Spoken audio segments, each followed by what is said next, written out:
Хәерле мин кичләр насыйп булсын, хөрмәтле телевизор караучылар. Алдагы 1 сәгать вакытыгызны Саба дулкыннары телевидениесе белән бергә үткәрергә чакырабыз. Эфирда атна информацион программасы. Бүген сезнең игътибарга. Җәй юлчылар өчен дә кызу эш өсте. Саба төбәге туристларны кайсы ягы белән җәлеп итәчәк? Шушы көннәрдә республика журналистлары районыбызның истәлекле урыннары белән танышты.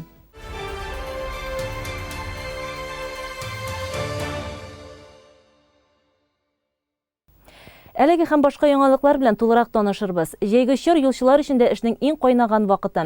Авыл урамнарына юл салу, зур юлларда төзекләндерү эшләре алып бару, вакытында бар эшкә дә җитешү аларның төп максатлары. Быелгы эш сезонына Татавтодор акционерлык җәмгыятенең Саба филиалы хезмәткәрләренә авыл эчендәге юлларны тәртипкә китерү өчен 15 миллион сум акча бүленгән. Инде барлык төр юл эшләрен башкаруга 800 миллионга якын. Алдагы сюжет. Бүгенге көндә Саба юлчылары район үзәге Байлар Сабасының Бикет урамында юлны яңарта. Икенче төрле әмәнде дип йөртелүче урам Сабаның ерак тарихындагы иң беренче борынгы урамнарының берсе. Асфальт биредәге юлга беренче тапкыр 2007-8 елларда түшәлә. 10 елдан артык халык аның рәхәтен күрә. Машиналарында тигез юлдан гына сыздырып йөри. Юлга шушы еллар эчендә ямау эшләре башкарылып тора. Һәм менә урамның юлы кабат яңара. Монда бит хайран шакырлар, сикәлтәләр, калиялар барлыкка килгән. Шуңа күрә фреза кертергә уйлыйлар инде. Хәзерге вакытта күп урамнарга фреза кертеп тигезә бир. Фреза бер катын кисеп чыга, шуның өстеннән 2 кат асфальтын біз түшибез инде тигезәп. Башта бронюющий слой бирәбез, ул средний малына 5 сантиметрдан, каяды 5 булырга может, каяды 3 сантиметр булырга может. И өстендә яңадан бер кат анысы төгәл 5 сантиметр белән өскә катланны җәябез инде аны. Бу ничә елга менә гарантиясе бар? 15 ел гарантия, 15 ел инде. Гарантия. Ну менә мәсәлән, хәзер бу ел салынып кителде, икенче язга яңадан Калия килеп бер кешедәген гарантия бирә алмый, чөнки бу яңа төзелгән юл түгел. Моның астында уже теге отраженные трещиналар дип атала инде ул. Астан белгән ярык ул искә барып биреп чыга. Менә шундый трещиналар биреп чыкса, анысын аның язлыкта безнекеләр безнең отдельный бригада бар, санация трещин дип атала, анысын ясап чыгалар инде. Бу безнең дус дигән программадан бара торган урамнар инде. Бикет урамы менә кичәнәк переулок Ленинда җәйдек. 285 метр араны анда 2 катында түшәп куйдык. Бүген менә хәзер аскы катын түшәп ятабыз Бикет урамында. Бу 645 метр озынлыкта, 4 метр ярым киңлектә була бу елның киңлеге. Үске слоен бүген кереп булмас, чөнки көнесе суынмый, асфальтны саталар. Киләчәккә берсе көннәргә Алла берсе налоговый каршында площадка бар, безнең тоже шул программадан бара торган дус программасыннан бара. Стоянка эшләнә, бу бөтенләй белән борт каменнарын алып, бөтенләй белән 2 кат асфальт анда урыны белән черный щебень дигән асфальт бар безнең күтәртелә торган, яңадан 30 сантиметрга күтәртелгән, шундый тигезләп эшләнә торган. Һәм Аллага берсе киләсе көннәрдә шушы дус программаларын бетеребез дип әйтәбез инде. Өметләнәбез. Ул Шәмәрдәндә бар безнең 2 урам, Лесхоз эчендә бар 1 урам.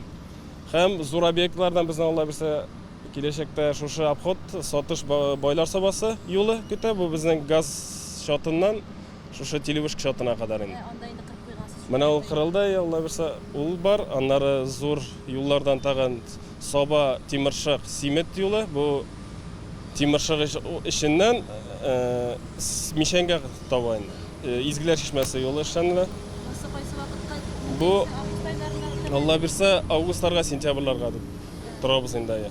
Шулай Күпмарада бар безнең Ыштырма Юмия юлы. Менә бу Күпмара белән Байлар Сабасы арасында 2 километр юл, зур юллардан булып тора Алла берсе. Илнар Шафигуллин бригадасында 16 кеше хезмәт куя, тагын 9 шофер Volvo автомашинасында асфальт ташып тора. Юл салуга 1 укладчик, 3 каток техникасы җәлеп ителгән. Асфальтны Күкмарадан алып кайталар. Шәйхулла Шарифуллин юл хезмәтендә 21 ел. Бүгенге көндә ул асфальт ташуда. Төп эш безнең йөк ташудан тора инде. Мамадыштан да ташыйбыз. Марковашидан бүгенге көндә туз килгән кие, туз ташыйбыз. Хәзерге көндә Күкмарадан асфальт алып кайтабыз. Берничә машина.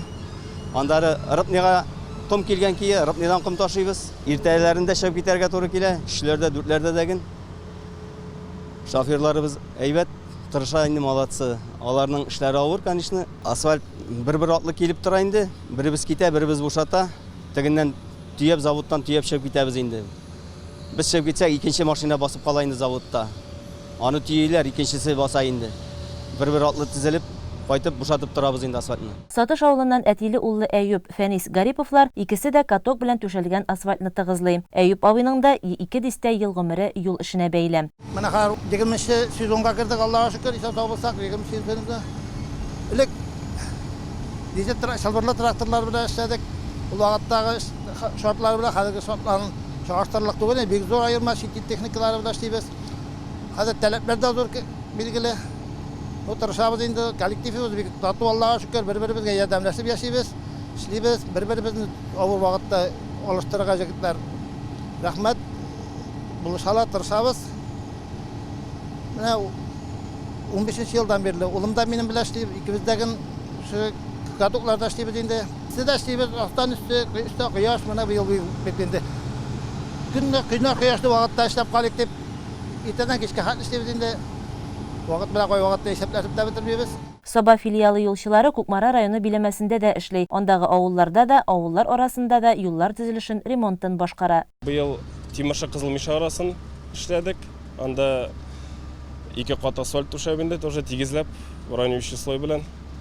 Язарташ Олонорты юлын асфальтын түшәп бетердек. Менә бу көннәрдә генә әле. Тагын Кукмара ягында Мамадыш Кукмара юлын да тоже 2 катлам асфальт белән эшләр алып банда, авылларда, хайран авылларда бара. Куркынычсыз юллар милли проект аксаларында 2 ел дәвамында төзү эшләре башкарылган. Проектны тормышка ашыру быел да дәвам итә. Казан Шәмәрдән юлында эшләдек без, менә Шәмәрдән 600 дә ничә метры шул программадан 300 метры, 900 дә ничә метр җайдагыннан да. 300 дә ничә метр ансы содержаниедан бара инде. И Кызыл Миша Тимош юлы арасы шул программадан эшләнде быел. Кукмара ягында тагын 2 ел балында Балташ Шәмәрдән юлы менә шул программадан эшләнде. Бикет урамында яшәүчеләргә исә бәхет елмайды. Чокыр-чакырлы иске асфальтлы юлны тигез алыштыра. Рәхәтен күрергә һәм исән-сау йөрергә насыйп булсын. Соба таңнары газетасы абунәчеләре арасында лотерея уйнатып халыкны бүләкләү бәйрәмен традициягә кертте. Ел саен июль айында алар шушы күңелле чараны оештыра. Быелгы 10нчы сезонда кемнәргә бәхет елмайганын Диләрә Җаббарова белде. Чараның нәкъ менә ныгыган традициялар көненә туры килүе дә очраклы түгел. Соба таңнары газетасы абунәчеләре арасында бүләкләрне даими рәвештә уйната. Газетабызга язылучыларны 2010 елдан бирле сөендерәбез ди баш мөхәррир. Без инде 10 ел дәврендә әлеге бүләкләрләшү кичәсен дип инде матур күренешне дәвам итеп барабыз. Аллага шөкер, менә быелгысы елда дагы без мондый мөмкинчелеккә ия була алдык. Максатыбыз бер, газета укучыларыбыз безгә тугры булып калалар. Газетага язылалар, мәгълүматларны безгә җибәрәләр, үзләренең сорауларын безгә юллыйлар. Без инде аларга җавап эзлибез. Менә шундый үзара мөгамәлә булуы аркасында бездә инде аларга күпмедер күләмдә булдырылганча сюрприз ясыйсыбыз килә. Менә елга бер мәртәбә үтә торган шушындый чара инде ул безнең. Һәм инде быелгысы елда да менә без үзебезнең спонсорларыбызны табып, төрле елны төрле бүләк эзләргә тырышабыз, төрлечә бүләкләр тапшырырга тырышабыз. Чөнки булды бүләкнең рәсе дә, вагы да дигән шикелле, ул бит инде бүләк шундый әйбер, халык телендә дә шундый әйтем бар. Әнә дә бүләк, дия дә бүләк дип әйтәбез. Шуңа күрә бары тик безнең максатыбыз игътибар, икарада элемтә булдыру, бергәләшеп, аралашып яшәү.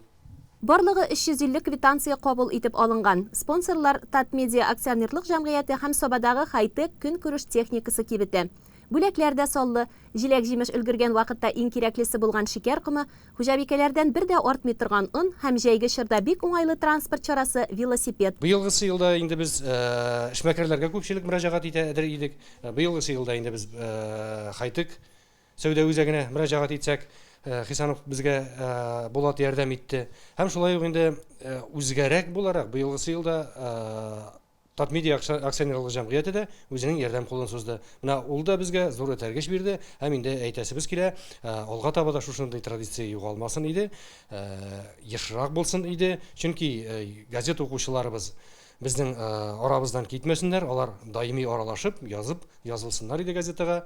Менә спонсорларыбыз да инде Аллага шөкер моннан соң тагын үзләренең теләкләрен белдереп, әлбәттә инде без аларны коры кул белән генә җибәрмибез. Алар турында без инде үзебезнең газета укучыларыбызга электрон челтәре аша, газет битләре аша әлдән-әле таныштырып барабыз. Алар турында сөйлибез. Аларның да эшләре уң булсын. Аларга да бик зур рәхмәт. Һәм инде алга таба да шулай аралашып, аларның ярдәмен тоеп яшәргә ясын иде. Бүләкләр уйнату Instagram шелтәре аша турыдан-туры эфирда алып барылды. 2 капчык шикәр комы Собада калса, берсе Шәбия Шүрши авылыннан Рәсимә Нәҗмиевага чыкты. Бойлар собасыннан бүләк иясе Гүлнар Шихабиева телефон аша элемтәгә керүгә килеп тә җитте. Район газетасын бигрәк тә ирем Фәрит яратып укый ул. Безнең әле андыйлар тарихка әйберләр откан бер дә юк ия. Шулай насыйп булгандыр инде, мен бик шат. Кибеттән шикәр сатып аласы булмый заты. Әмне үзегез төрле тәмле кайнатмалар ясарга яратасызмы? Бакчагызда җиләк җимешләр өлгердеме? Бик яратабыз, җыеп та ясыйбыз, җир җиләге дә бик күп бит инде безнең быел аннан соң яңа сорт Виктория утыртканык, ул Викториябыз да бик әйбәт булды. Аннан дагын җыеп алып, төеп куябыз, кайнатмыйбыз, витамины бетмәсен дип. Авырлыгы 25 килограмм булган бер капчык онга Собадан Илхамия Нәҗметдинова ия булды. Ир-атлар өчен велосипедны Кызыл Мишәдән Әнисә Сафина отты. Хатын-кызлар өчен велосипедның иясе Собадан Минҗамал Ибраһимова. Улы бүләкне алырга килгән улы Наил район газетасын күп еллардан бирле алдыруларын әйтте. Шат инде без, бик шат. Ну, беренче выигрыштырды инде безнең инде шушы семьяда әйтергә кирәк. Әни яңа бик тә шат инде үзе дә көтмәгән юлланы, что шушындый ниләр килеп чыгасы. Бүләкләрне уйнатырга ярдәм иткән Камил белән Камалияның да кәефләре шәп. Редакция хезмәткәрләре сабыйларның да күңелен күрде. Уенда катнашу ошадымы? Әйе. Бигрәк тә нәрсәсе белән ошадысың? Бирәк миңа ошады әйләндерү. Әйләндереп күрсәтәсеңме тагын? Әйдә, аңарам итеп.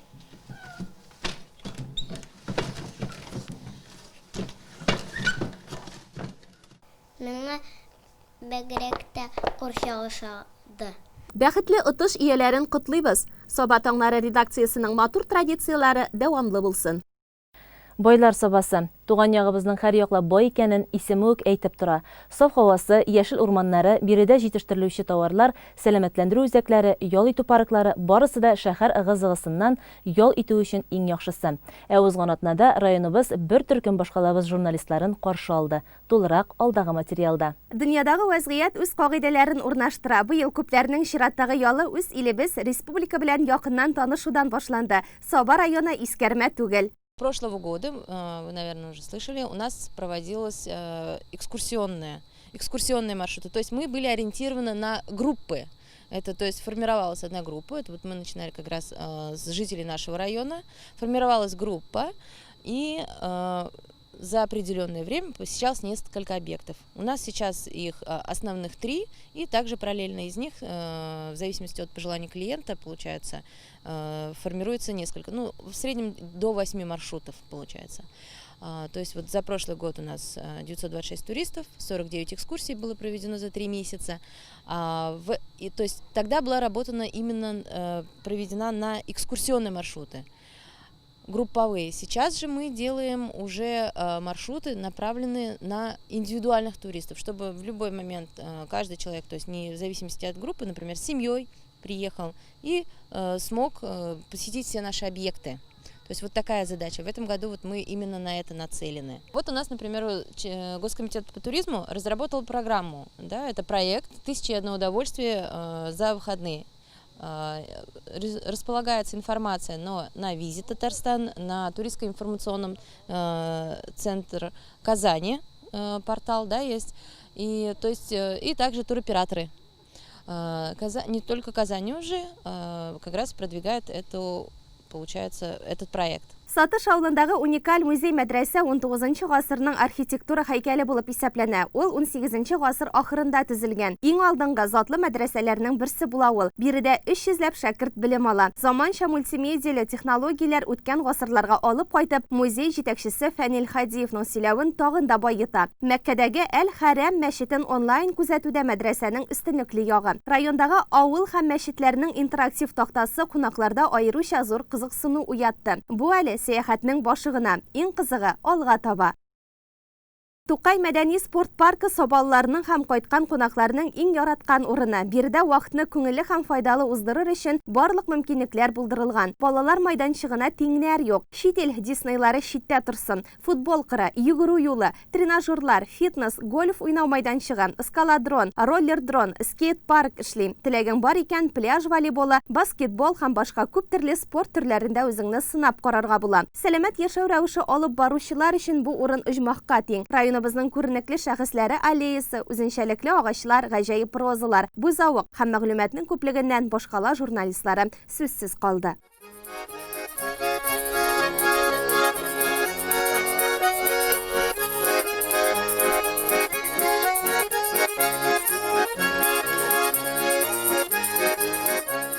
Ямлы Саба яр буенда безне район мәдәният йорты хезмәткәрләре гармон моңнары, концерт номерлары белән каршы алды. Табын түрендә милли ризыгыбыз өч почмак урын алган. Хис кичерешләр белән уртаклашып шәйләп алганнан соң сәяхәт дәвам итте. Биредә иң еш очраган сорау менә бу ракушка, ягъни кабырчык белән бәйле. Ышанулар буенча миллион еллар элек биредә зур моллюск яшәгән казан сулыгы булган. Көннәрдән бер көнне ул юкка чыга, аннан бары кабырчык кына кала. Бүген ул яңача эшләнеп эксклюзив корылма булып тора. Саба шишмәләргә бай. Район буенча алар 172дән артык. Яр буенда да алар берничә. Һәрберсенең үз тарихы, үз шифасы бар.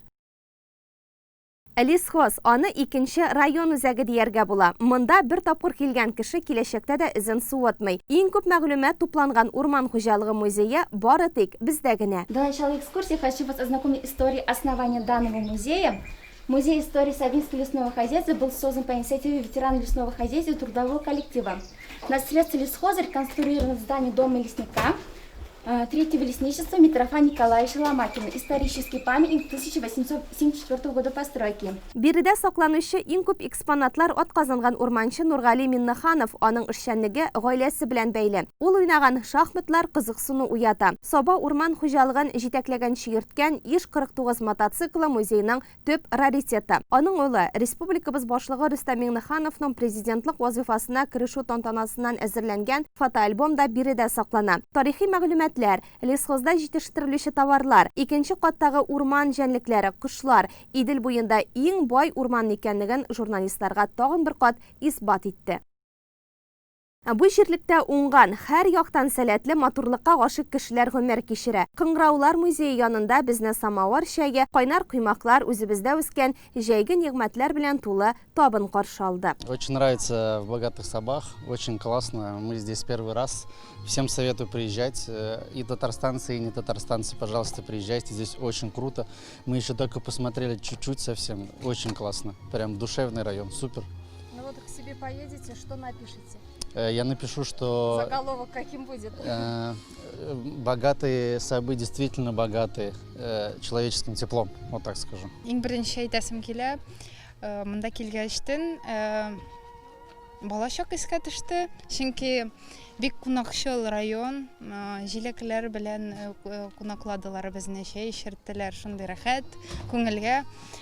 Җирләр бик матур, таулар, сулар. Кемнәр шәһәрдә бик озак итеп эшли, отпусксыз монда килергә һәм ял итәргә бик рәхәт. Килегез, үзегезнең күзегез белән күрерсез.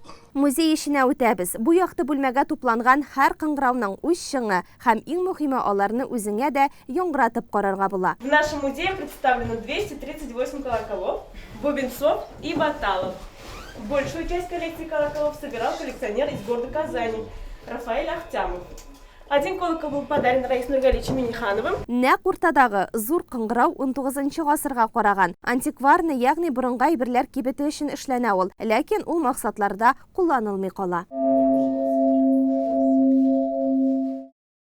Нургали Миннаханов исемендәге дендрология бакчасы 11 гектар майданны били. Биредә 600 төрдәге сирәк очрый торган агач һәм куаклар үсә. Һәр мәгълүмат журналистлар өчен кадерле. Масса күләм матбугат вәкиле белә икән, аннан халык та хәбәрдар була дигән сүз. В Сабинском районе я не в первый раз, но каждый раз мы, конечно, сюда приезжали по работе и успевали увидеть ровно то, что мы снимаем. А сегодня мы в качестве журналистов, и в качестве, можно сказать, туристов, и действительно мы увидели многое. Вот мы сейчас находимся в прекрасном дендропарке, мы посетили и набережную, которая еще строится и будет достраиваться. Мои коллеги, я хочу отметить, что Сабинский район — это действительно тот район, где хочется жить и работать. Здесь абсолютно созданы все условия для комфортного проживания.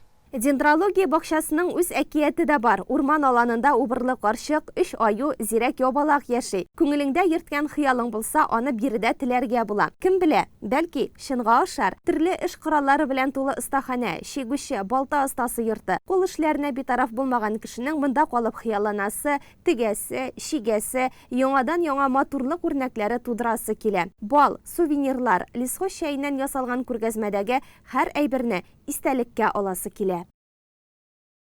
Экзотика күрәм дип чит илгә барасы түгел. Лесхоздагы оранжереяда аларның 289 түрі шаулап үсеп утыра.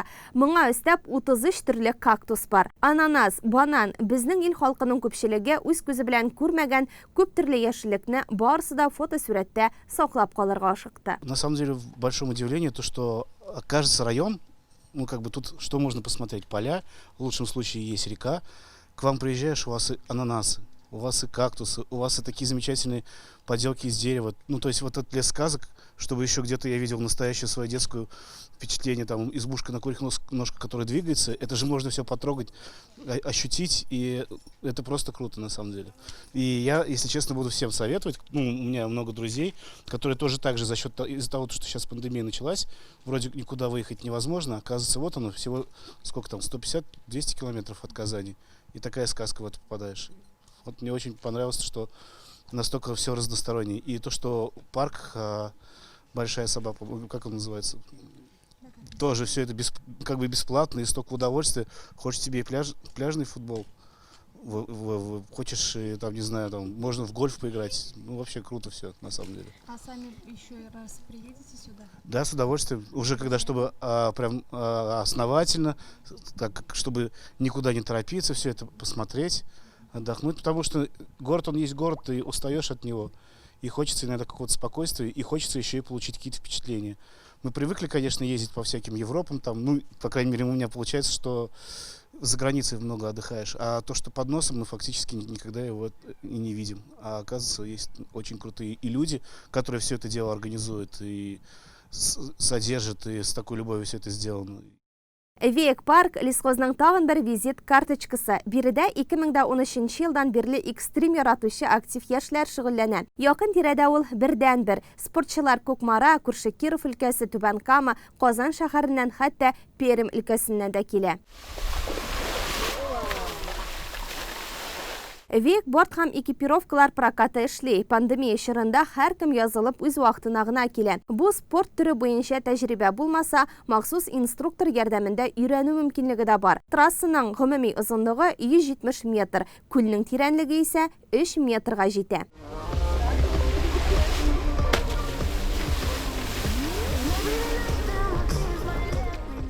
Лесная сказка урман әкияты комплексында журналистлар белән район башкарма комитеты җитәкчесе урынбасары Марат Кәримов очрашып, аларның күп санлы сорауларына җавап бирде. Иң актуаль сорау туризм һәм аны киләчәктә үстерү планнары белән бәйле. По поводу туристов планы, конечно же, есть. Но мы хотим, самое важное сейчас, начать вот эту программу. Хотим увидеть. Мы увидели уже первых туристов, хотим сейчас развиваться. Чем больше туристов, наша инфраструктура позволяет, мы готовы принять. Вот, ждем предложения, пользуясь случаем, приглашаем всех жителей республики, гостей посетить наш район. Вот вы сегодня половину объектов сейчас уже прошли, еще у вас ждут 2 крупных объекта, 2 крупных центра.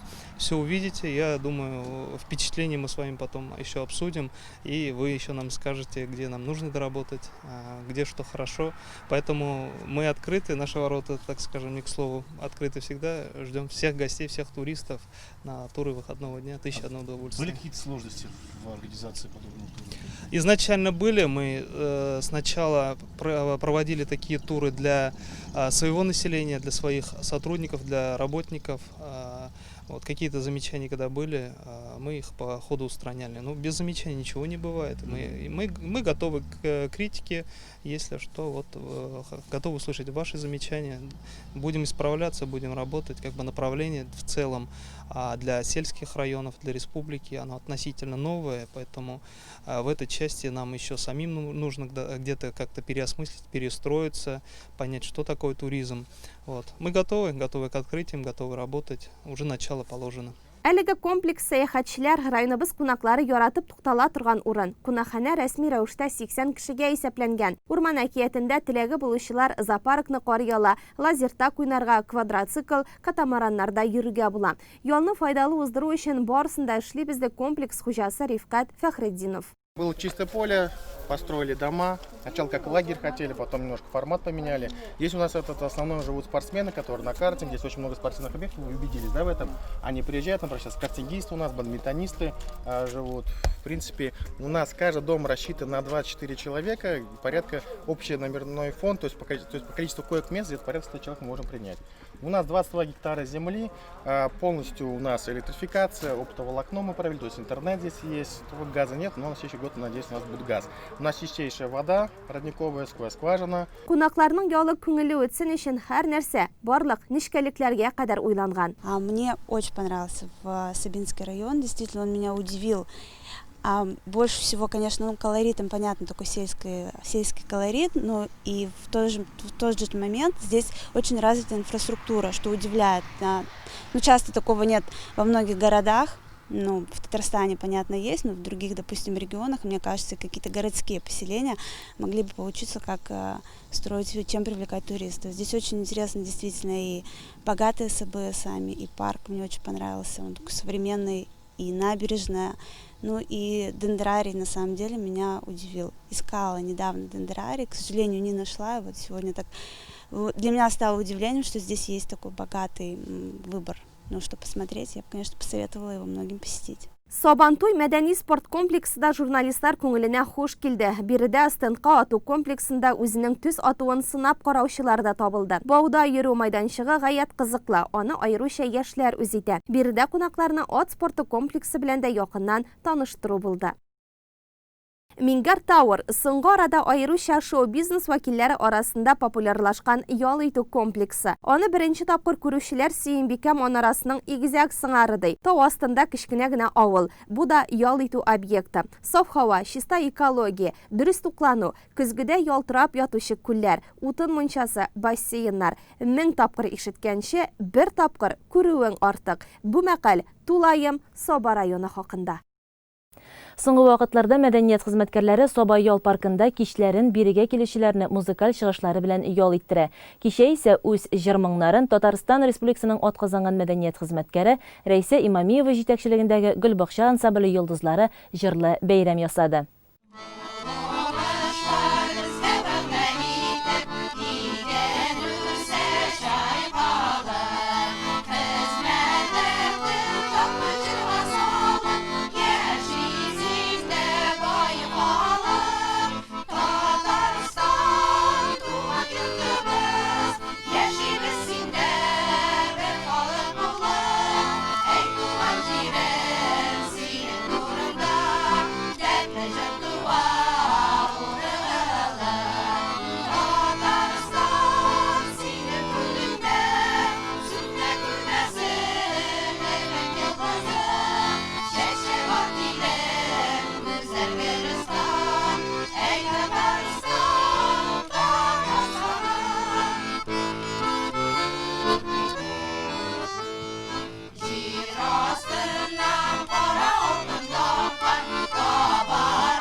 Харатнаның сишәмбе һәм пәнҗешәмбе көнендә Саба паркы Гөлбакча ансамбленең җыр-моңыннан шаулап тора. Бу районыбызның моңлы актив ханымнарыннан төзелгән ансамбль. Җитәкчеләре Татарстан Республикасының атказанган мәдәният хезмәткәре Рәйсә Имамиева. Бу юбилей елы Гөлбакчага 5 яшь. Безгә менә шушы клубка керергә ярамагач, вирус җыелырга ярамагач, безнең отдел культурада шундый план төзеделәр.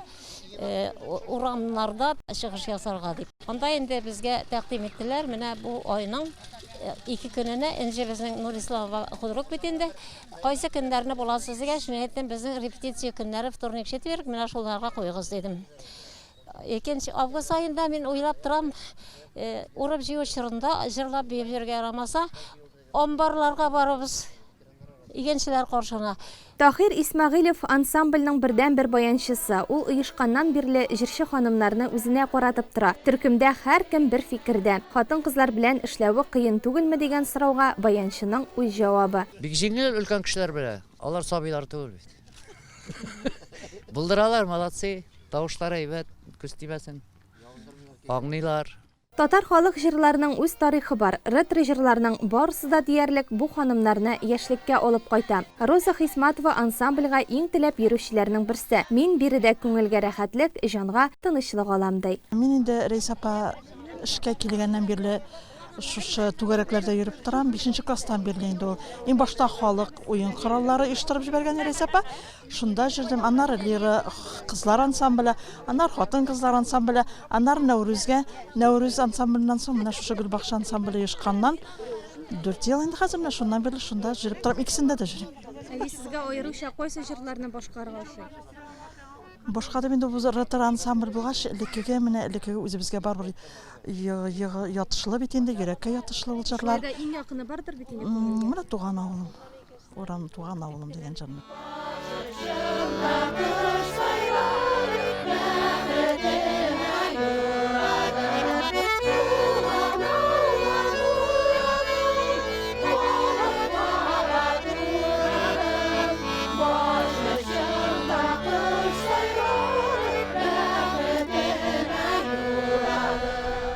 Туган авылым урамы дигән җыр белән башладык без иң беренче. Алар аны хәзер дә беләдер.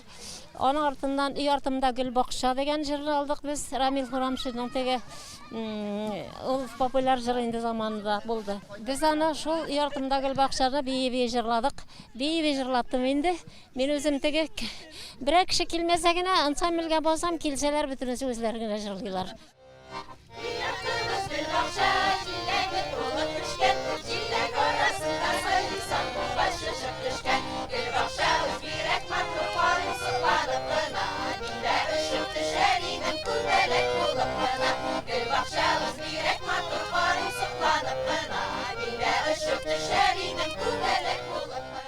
Нәкия Вафина күпләргә аерым башкаручы буларак та таныш. Үз репертуарында аның заманча композицияләре дә бар. Ретро һәм заманча җырлар башкаруның уңай, тискәре яклары белән дә уртаклашты. Яңаша җырларны да җырларга яратам. Электән гел теге иске җырларны, ретро җырларны җырларга, озын җырларны җырларга яратайм. Үзем шундый. Аеруча кайсы җырны яратасыз? Мин менә үзем бәләкәй вакыттан ук үземнең җырлап авыл сәхнәләрендә җырлап үскән җырым "Туган авылым урамы". Мин менә бу ансамбльгә килдем. Ул миңа шундый якын, шундый рәхәт булды. Мин "Туган авылым урамын" мин гел иң беренче җыр итеп шуны җырлыйдыр бездә дә, авылда да. Гаиләгез ничек карый менә сезнең әлеге буш вакыттагы шөгылегезгә? Гаиләдә алай сүз әйткән кеше юк инде. Чыгып китәбез, мин киттем әле репетициягә барам дим дә чыгып китәм инде. Алай начар отношение юк, Аллага шөкер. Ирем дә алай көнләшми. Аллага шөкер әйбәт. Менә сәхнә сезгә нәрсә бирә? Нинди хис кичерешләр аласыз сәхнәдән?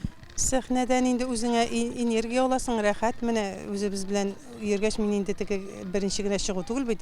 Бәләкәйдән сәхнәләрдә йөреп җырлап, шайтып үскәч, миңа ул сәхнә шикелле ят җир шикелле түгел инде. Рәхәт ничектер.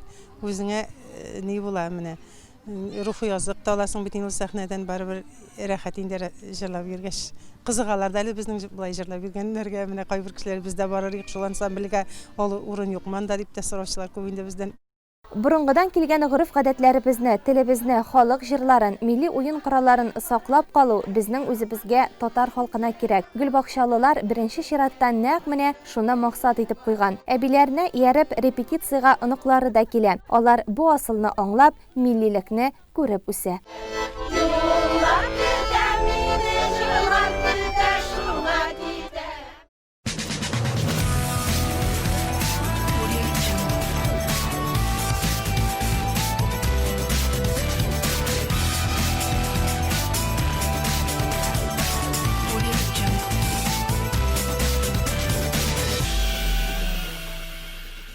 Узган шимбәдә Саба быелгы пандемия шартларында беренче күләмле спорт ярышы үткәрде. Аргама картодромында картчылар бәйге тотты. 17-18 июль көннәрендә Байлар Сабасының Аргама картодромында КЗ-2 һәм Ротекс Макс классларында 14-нче Татарстан Республикасы чемпионаты, Мини, Супер-Мини, Ротекс Макс юниор классларында 14-нче Татарстан Республикасы беренчелеге, Восход классында 21-нче Татарстан Республикасы кубогы, Стриж, Пилот 125 классларында Казан шәһәренең 35-нче ачык чемпионаты узды. Ярышка Татарстан районнарыннан, Россия төбәкләреннән дә спортчылар килде. Чара бүләкләү тантаналары санитар-эпидемиологик таләпләрне искә алып үткәрелде. Уңышка ирешүчеләрне ярышның җитәкчесе Евгений Шафранов, Саба районы яшьләр эшләре һәм спорт бүлеге җитәкчесе Ирек Гарипов тәбрикләде. Быелгы беренче карт ярышында Саба командасы егетләре Айзат Хөсәенов 125Б классында беренче, Динар Даминов беренче, Рифат Исрафилов икенче, Пилот классында Артур Гәрәев беренче призлы урыннар белән шатландырды. Атна информацион программасын шушы урында төгәлләрбез. Бу атнада хәрби диңгез флоты хезмәте көне билгеләп үтелә. Чын күңелдән шушы хезмәттә булганнарны һәм бүгенге көндә хезмәт итүчеләрне котлыйбыз. Ил көннәребез тыныч, тормышларыбыз имин булсын. Үзегезне һәм якыннарыгызны саклагыз. Чыгарылышыбыз дәвам итә, бездән аерылмагыз.